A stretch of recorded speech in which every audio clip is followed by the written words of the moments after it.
Pero mo, hindi ka na naawa doon sa waiter. 2 oras mong pinatayo dahil nagkamali lang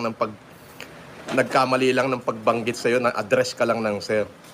Dapat, nung hindi ka nahiya, na nagdamit ka ng pambabae, dapat tanggap mo na nagkakamot ka rin ng itlog. Tama, mali?